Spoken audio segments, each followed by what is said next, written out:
So I read chapters 8 through 10 of Harry Potter and the Chamber of Secrets, and now I'm going to talk about it.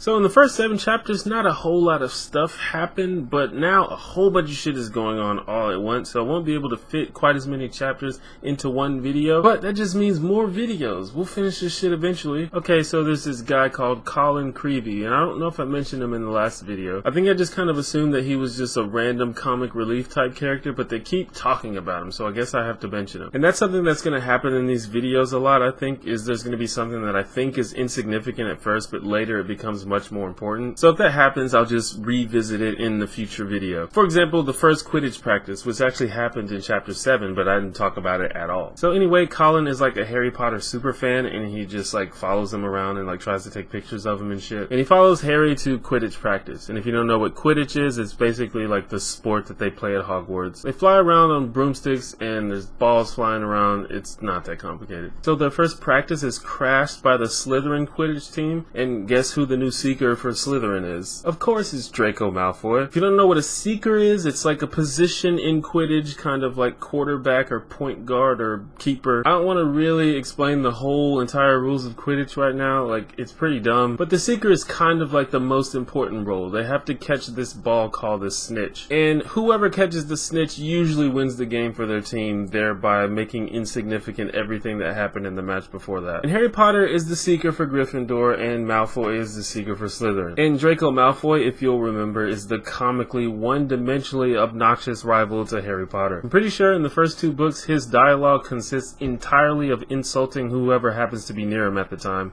Usually Harry Potter. But apparently he took it a little too far this time with the insult, because he called Hermione a mudblood, which I guess is like a racial slur for people who are born to muggle families. Like apparently that's a really bad thing to say, because this pissed like everybody off, and Draco nearly got his little ass kicked for saying that. And this sort of sets up what I imagine is going to be an important theme in this story, is the idea that pure blood wizards don't like muggle-born wizards. So like I said, there's a lot of stuff going on, so I'm going to try to summarize here. So we have Argus Filch, who's the caretaker of Hogwarts. He's like this grumpy dude, and all the kids hate him, and he has his cat named Mrs. Norris. And we find out that he is a squib, which is basically the exact opposite of a muggle-born wizard. It's basically a person who was born to magical parents but can't really do magic themselves. And then we have Nearly Headless Nick, who is a ghost that likes to hang around Gryffindor Tower. Apparently he's named that because the way he died was someone tried to chop his head off but didn't get it all the way there. And we get introduced to him when he invites Harry and his friends to a Death Day party, and you can probably imagine what that is by what it's called. So they go to this party and it basically sucks. There's a bunch of ghosts walking around, including Peeves, who is the school poltergeist, as it says in the book. Like that's its official title or something. And Moaning Myrtle, who is another ghost that likes to hang out in the out of order girls' bathroom. I think that's supposed to be Moaning Myrtle right there. I don't know if you can see it. And Moaning Myrtle is really sad and whiny all the time. So anyway, after the party, Harry starts hearing that voice again. You remember that voice that I talked about in the last video. It's this really creepy voice that's talking about killing people and stuff. And only Harry Potter can hear this voice for some reason. So the voice keeps talking, and Harry Potter follows the voice, and it leads him upstairs into this like deserted corridor. And this is kind of weird to me, because I feel like Hogwarts was described as like this giant magnificent castle, but it only has 2 floors above ground,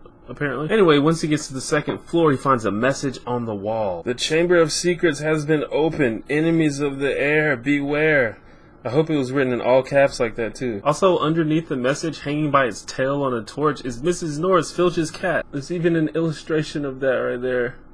Apparently the cat had been attacked by some petrification curse. It wasn't dead, but it was petrified, and apparently that's really hard to reverse, because even Dumbledore couldn't fix it, and Dumbledore's like the best wizard ever. So now of course everyone's like, what the fuck is the Chamber of Secrets? And they ask their history of magic teacher Professor Binns to tell them the story. Professor Binns is also a ghost, by the way. There's just a bunch of ghosts everywhere in this place. And he tells them that apparently there's a legend that Salazar Slytherin, who of course the Slytherin house is named after, also he he has the coolest name of all time, Salazar Slytherin. Apparently he's another pure-blood wizard that didn't like Muggle-born wizards, and he built a secret chamber in Hogwarts that housed a ferocious monster that only his true heir could control. And apparently this monster only attacks Muggle-born mudbloods and squibs. I feel like I'm talking baby talk. So of course our heroes immediately suspect Draco Malfoy as the culprit behind all of this, because he's clearly a sociopath that would do something like that. And this is where we get into them bullshit Gryffindor adventures. They decide that in order to investigate Malfoy, they are going to disguise themselves as his friends. But in order to do this, they have to create a special potion. The potion is called the Polyjuice Potion, in case you were wondering. This particular plan is spearheaded by Hermione, which is kind of upsetting to me because she's the one I like. She's the one that's supposed to follow the rules and not be a brat. But it kind of makes sense because she's the only one of them that is Muggle-born, so this particular situation is kind of significant to her. Of course, making the Polyjuice Potion involves a long, convoluted process, so that probably won't get done for a couple chapters. So later there's a Quidditch match between Gryffindor and Slytherin, but one of the bludgers in the match is acting crazy. The bludger, if you don't know, is another one of the balls in Quidditch. It basically flies around and tries to knock people off their brooms. It doesn't say this in the book yet, but I read that bludgers were made out of iron, which is fucking crazy to me. That sounds painful. Anyway, the bludger should go after all the players equally, but in this particular match, it was only going after Harry Potter. In fact, one of the bludgers ends up legit breaking Harry Potter's arm. Luckily though, they have magic, so broken bones are no big deal. Except when Gilderoy Lockhart tried to mend the broken bone, he ended up removing the bones instead. Like seriously, he like magicked the bones out of his arm and it was all floppy. Lockhart is apparently really bad at magic. Maybe he's a squib too. So Harry Potter has to chill in the medical ward while his fucking bones grow back. And while he's there, he's visited by Dobby, who we met earlier in the book. And we learn here that Dobby is the one that cast a spell on the bludger, and Dobby is the one that sealed the gate preventing Harry and Ron to get on the train to Hogwarts. Basically, he really wants Harry to leave Hogwarts because he says that Harry's in danger. Dobby also knows about the Chamber of Secrets, but of course he doesn't tell you anything about it. So the last thing that happens in chapter 10 is that there's another attack, and this time the attack was on Colin, that annoying kid that follows Harry Potter around. And Harry overhears Dumbledore say that the Chamber of Secrets has indeed been opened again. So now the book is getting kind of good. Like a lot of times when I read a book, I think I'm just sort of going through the motions and waiting for the interesting parts to happen. But with this book, like everything is interesting. So that's good. And a couple of people have told me that this book is probably the least good out of all of the Harry Potter books. So that makes me excited to read the rest of them. Also notice that this book is a little bit more dark and mature than the first book. Like not by a whole lot, but it's noticeable. Like there's many references to death and murder. There's even one reference to suicide. And people swear in the book. Well, I haven't seen any actual curse words unless you count Mudblood. But there's parts in the book where it says like that person swore, which I just wouldn't expect in a children's book. Maybe it's more of a young adult book than a children's book though, I guess. So I've actually read the next couple of chapters already, but I didn't want this video to be like 40 minutes long. So I will talk about those chapters in a couple of days. As you notice in these videos, I'm basically summarizing the plot of the story and then sort of adding my reactions and opinions and stuff in between. My thought process behind that is maybe there are people who haven't read the books that may just want to follow along the story, or maybe there's people who haven't read it in a while that may be interested to just get a refresher. I could keep doing it like that, or I could focus less on the summary and focus more on my reaction. That would definitely make the video shorter for one thing, but I don't know if you guys prefer that, so just let me know how you feel. Thank you for watching my video. If you enjoyed it, consider clicking that thumbs up button or subscribing if you haven't already. The next Harry Potter video should be coming very soon, and the next non-Harry Potter video should be coming very soon as well. I think both this week. I will see you then. Holla.